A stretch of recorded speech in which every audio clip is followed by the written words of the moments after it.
Hello friend, आज की video में हम जावास्क्रिप्ट कमिट पर बात करेंगे। कमिट हमारे पास क्या होते हैं और इसको हम क्यों यूज करते हैं। जावास्क्रिप्ट में हम कमिट हमारे पास दो तरह से होते हैं। सिंगल लाइन कमिट हमारे पास होता है और मल्टीपल लाइन हमारे पास कमिट होता है। तो अगर हमने अपने कोड को टेम्पोररी तौर पर बंद करना है तो वहां पर हम कमिट को यूज करते हैं। या अगर हमने किस चीज के बारे में कम्प्लेक्स कोड लिखा हुआ है, कोड ऑफ ब्लॉक लिखा हुआ है, तो हम अपने मेंबर को बताना चाहते हैं इस कोड की फंक्शनैलिटी क्या है, ये कोड हमने किस लिए लिखा है, तो वहां पर हम कमिट देकर अपने जो ग्रुप ऑफ मेंबर है उनको बता सकते हैं। तो इसके लिए हमारे पास दो तरह के कमिट है, मैं आपको बता चुका हूँ। सिंगल लाइन हमारे पास कमिट होता है और मल्टीपल लाइन हमारे पास कमिट होता है। तो सिंगल लाइन कमिट को हम कैसे यूज करते हैं, तो आप देखिए हमारे पास फर्स्ट लाइन पर मैं लिखा हुआ है document dot right high Heidi type में कोड स्कीम। तो इसको मैं कमिट करना चाहता हूँ। मैं चाहता हूँ मैं अपनी जो स्क्रीन है वहाँ पर मैं बोल्ड में और इटैलिक में कोड स्कीम दिखा रहा हूँ, लेकिन मैं H1 हेडी टैग में कोड स्कीम नहीं नहीं लगाना देता। अब ये देखिए, ये हमारे पास लाइन वन लाइन हमारे पास कोड है।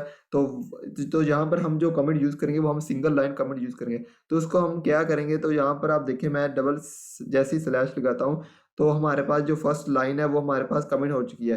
तो इसको मैं सेव करूँ तो आप देखिए हमारे पास कोड स्कीम हमारे पास ऊपर हेडिंग वाला कोड स्कीम हमारे पास खत्म हो चुका है।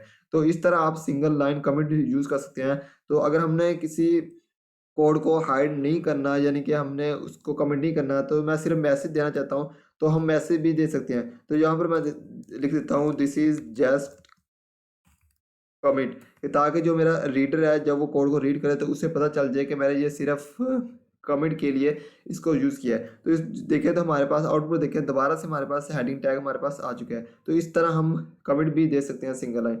अगर मैं आपको मल्टी लाइन कमिट यूज़ करके दिखाऊं तो आप देखें, अगर मैं दो से ज़्यादा लाइन को कमिट करना चाहता हूँ तो वहाँ पर हम मल्टी लाइन कमिट को इस्तेमाल करेंगे। अगर हम देखें तो मैं इन तीनों लाइनों को मैं कमेंट करना चाहता हूँ तो मैं इस तरह इसको सेलेक्ट करूँगा और इस तरह इसको आप देखें हमारे पास मल्टीपल लाइन हमारे पास कमिट हमारे पास, ये हमारे पास सिंगल सिंगल लाइन हमारे पास कमिट हुआ है। तो इस तरह तीनों को भी कर सकते हैं। अगर मैं मल्टीपल लाइन कमिट यूज़ करूँ तो यहाँ पर मैं एक स्लैश और हमें स्टैग देना पड़ेगा। सॉरी,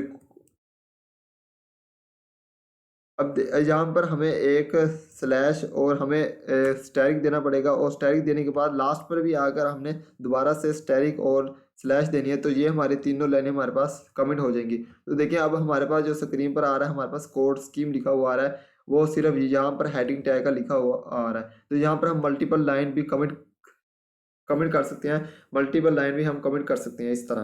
तो इस वीडियो में इतना ही। अगर आपको हमारी वीडियो अच्छी लगी हो तो लाइक करें, शेयर करें और चैनल को सब्सक्राइब करें।